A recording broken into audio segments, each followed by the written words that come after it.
আমার গাছে কত সুন্দর সৌদি আরবের খেজুর গাছে সৌদি আরবের খেজুর হয়েছে।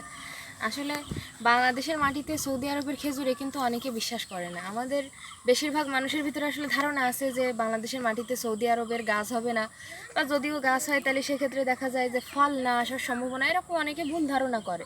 কিন্তু আপনারা দেখেন যে এই যে আমার এই গাছটাতে দেখেন তিন খাদি খেজুর ধরেছে। এই তিন খাদি এক একটা খাদি খেজুরে আপনার মোটে না হলেও 15 থেকে 20 কেজি খেজুর হবে।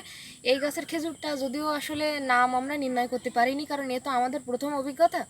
দেখেন মাত্র এই এক হাত খাদিতে গাছে। আপনার কতটুকু খেজুর হবে? এই খাদিটাতে আপনার মোটে না হলেও 15 থেকে 20 কেজি খেজুর পাওয়া যাবে। তার মানে এই গাছটাতে যদি দেখা হয় তাহলে আপনার 45 থেকে 50 বা 60 কেজি খেজুর পাওয়া যাবে। ও আচ্ছা আচ্ছা। এখন এই খেজুর মূলত আসলে আমাদের কোথাও থেকে চারা নেওয়া না, এই খেজুর গাছ হলো আমাদের নিজেদের বানানো। এখন নিজেদের কিভাবে আপনি সংগ্রহ করেছেন? জি, নিজেদের বানানো বলতে আসলে এই খেজুর আমাদের অনেকেরই আত্মীয় স্বজন আছে যারা সৌদি আরবে হজ করতে বা ওমরা করতে যায়।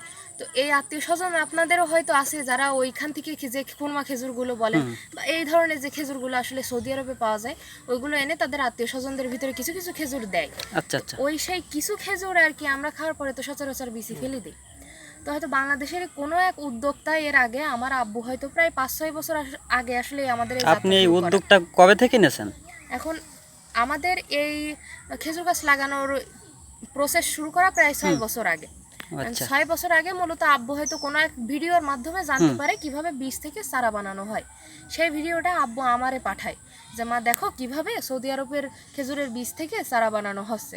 তো সেই ভিডিওটা আমি ভালোভাবে দেখলাম, দেখার পরে সেই নিয়ম অনুযায়ী বীজ থেকে চারা আর সেই চারার ফল এই যে আপনাদের সামনে, যা দেখার জন্য আসলে দূর দূরান্ত থেকে মানুষ আসতেছে।